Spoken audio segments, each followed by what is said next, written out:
Look at me, I'm all the way turned up. I ain't smoking, but my homie ain't.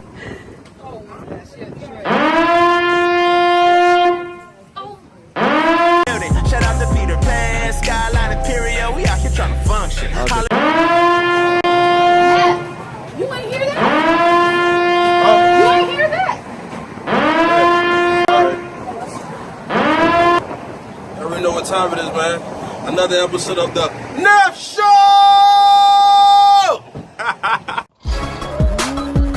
Yes, sir. There is salvation in no one else.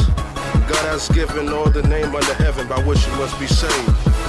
We speak as messengers approved by God to be entrusted with the gospel. Our purpose is to please God, not people. Remember that. Remember that. Yeah. About to ask some people, random people, man, to see how they feel about the social injustice thing. You dig what I'm saying? So follow your boy. You know what time it is, man. It's your boy Neff, live in effect. I got fat 3927, right around 66, 10 toes down. Yo, I got a special friend in the building today, man. Fire, what's good, yo? Yeah, it's my friend Fire, man. Yo, Fire is legit, yo. She do hair. For all those who ain't got no hair, she could hook you up. For those who do got hair, she could hook you up. About to go into his barber shop right quick. Talk to the barber, man. My barber T. My brother right here, man. I love him to death. You know, every time I get a cut, I look good. I also get inspired too with a good word, you know. Man, I ain't see you in a minute. What's good, bro? Yo, Same old. got your boy Nick in the building, man. What's good, fam? How you feeling, man? Feeling good. It's always good, man. That's my I life. got a special friend in the building today. I just met her today, and she's real special. She's a believer like me. You feel me? And introduce yourself, young lady. My name is Tiara. Hey, I got my boy Nick in the building, man. What's going on, bro? Yeah, all right. But today, man, we're going to discuss about social injustice, and I thought that it'll be, a perfect time to speak with those who's been through situations as far as like dealing with law enforcement, inequality. So I just thought that, I ask, some of these questions to my friend over here and see if she could share her insight and her personal views of social injustice. Like, how do you feel about today's social injustice? Like, pertaining to the things that went down in Louisiana, Minnesota, cops, getting killed. Like, what is your point of view on that? Well, as far as the departments, like the police departments in general, I feel like there's obviously a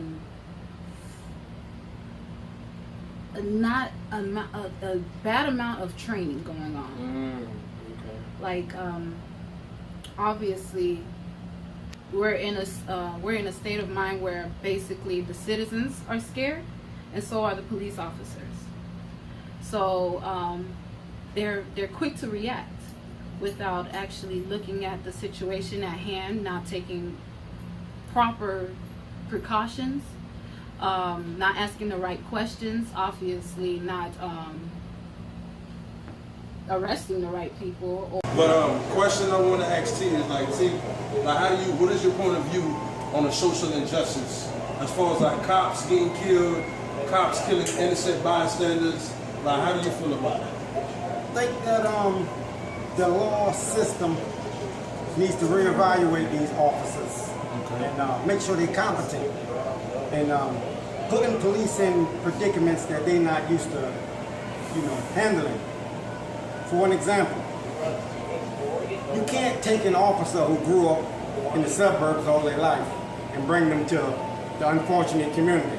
Because there's a lot of stuff that go on here in the unfortunate communities that they fear. Mm-hmm. And that will cause them to, grab their gun and do all kind of stuff like that. But I think, this is what I think us, good people, need to become cops. That's the only way we're going to get the corruption out. Mm-hmm. You ask the average young black man, 18 years old, about becoming a police officer, he don't want to do it. But we want to complain about how corrupt the system is. So in order for us to change the system, we gotta have good-hearted people to join the police force to take it over like that. But until we do that, it's gonna be, corruption everywhere. And now we got people killing police officers. All that's gonna do is just make cops quicker to shoot. That's all that's gonna do. What we need to do is we need to come together with our local police officers, and we need to come to some kind of truce. You know, Some type of agreement. some type of agreement on the way they treating us and the way, you know, we're gonna treat them. Because I'm not taking up for bad cops or nothing like that, but we intimidate police officers sometimes when they pull us over, the way we talk to them and this and that, you know. Now, police are human people, you know. They learn everything in the police academy except on how to deal with a situation when it comes down to them fearing for their life. You understand what I'm saying?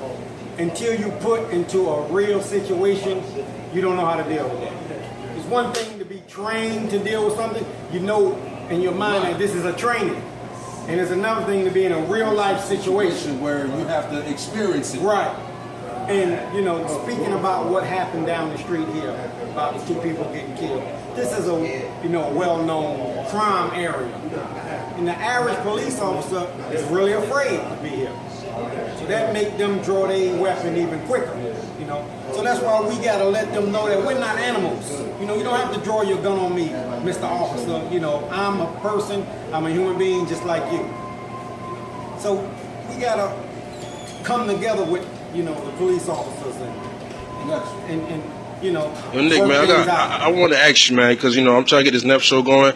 I want to know, bro, what's your perspective, though, on what's going on as far as, like, in social injustice?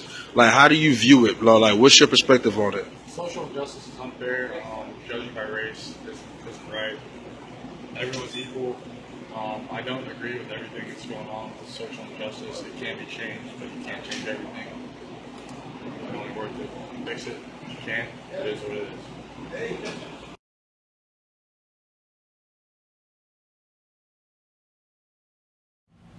I gotta ask you this question, though, Fowler. You know what I'm saying? Especially us looking like each other. My question to you is this: have you ever been mistreated by law enforcement? You know, other citizens who doesn't look like you, quote unquote. Have you ever experienced personally social injustice? Where I was working in a barber shop where a new owner of the plaza decided that he wanted everybody out. So of course, where we were seeing posts, they made pages and were posting them on poles saying, this is not a pigsty, go back to your country, which they were referring to the Haitians in that area.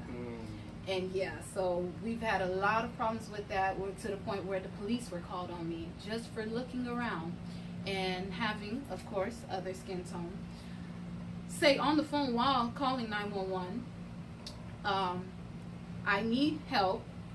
There's a lot of angry black people here, and I'm the only white person here. The lady has red hair and tattoos, because at the time I had red hair. So obviously I fit the description of somebody that is violent, and I needed to be arrested that day. When they got there, they obviously did not want to know what happened. They just need to know who they were there to arrest.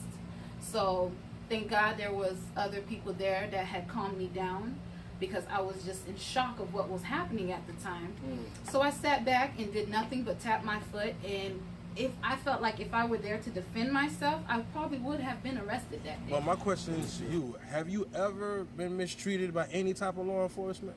Well, you know, it's funny you said that, because, like, I had an incident maybe 2-3 months ago.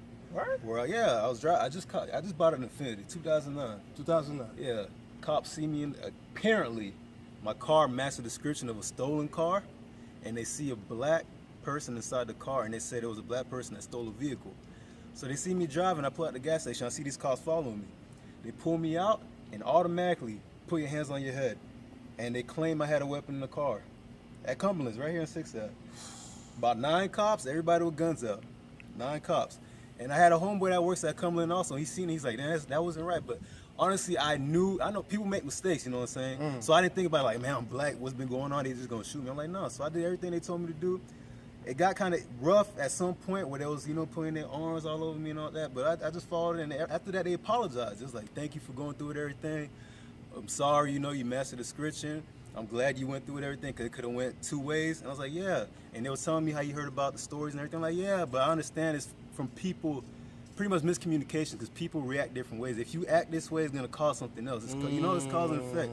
But if you follow directions, you know, people are on their job and they just trying to do what they got to do.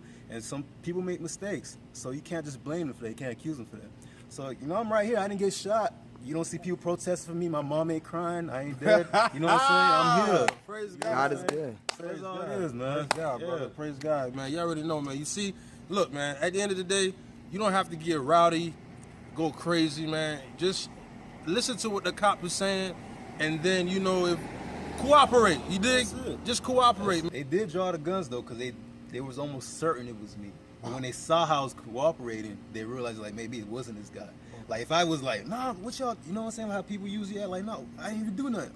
What do you think would have happened then? Stop resisting. Then we would have had a whole different situation. It done happen to me plenty of times. The police done approached me, and he already had an attitude, I guess, from dealing with Somebody, you know, previously. Yes. And just from me saying yes sir, no sir, and you know, doing whatever he tell me to do, the attitude beginning to, you know, shift.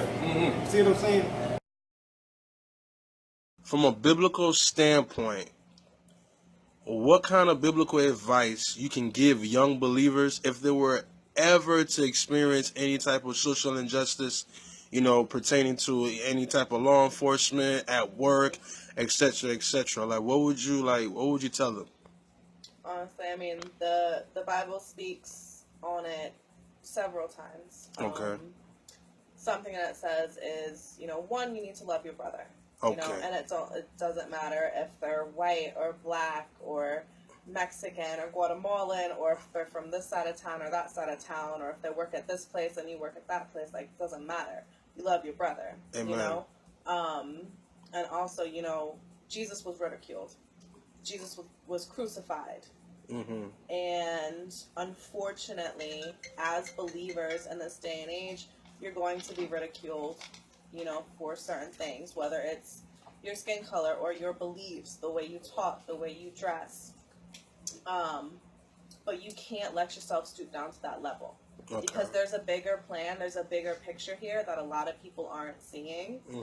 God has a plan for this nation. He has a plan for me. He's got a plan for you. He's got a plan for Farrah. He's got a plan for everybody. Amen. And for me, it's very important to try and not get caught up in the he said, she said. I believe that a lot of cops have done a lot of bad things. I believe that they have hidden behind their badge and they have abused their authority.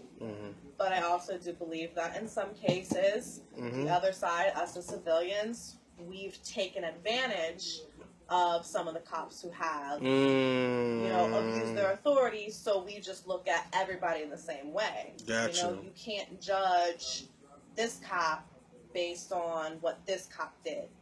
You know, and it's hard to not take it personal, because especially if it's somebody you care about, but you can't do that. So, like, my advice would just be, what does the Bible say about it? What is it that God would want you to do about it? You know, you can't just act in the flesh, you gotta act in the spirit. Woo! Bars! Bars! Yo, that's, y'all heard that? I love it. Yo, I have no words for that, like, for real. Yeah, I really appreciate that, though, you know, and people, I hope you guys are listening, because at the end of the day, you gotta act in the spirit, not in the flesh. Yeah. Amen to that. Thank you, sweetheart. You're welcome. 100. From a biblical standpoint, you know, how do you view social injustice? Like, what advice can you give to the young believers out there who's either experienced it, went through it, seen it, like, from a biblical point of view? Like, how do you, you know what I'm saying, would you, like, tell them? All I can really say is get your life right, because we are in the last days. All of it has already been written. The sad part about it is, okay, most of us are starting to wake up, but not too many. So, I mean, that has been written as well. We're all seeing it as like a physical war, because we're in the physical realm right now, but the most important part that we don't understand is it's actually a spiritual war going on. Amen. So, everybody's rounding up their little crews, and especially, of course, the devil. So he will use the people that can, of course, attack us the most, the ones that are with the weapons, the man-made weapons or whatever. But I feel like if we don't get our personal lives together, then of course we're going to lose the war. Amen.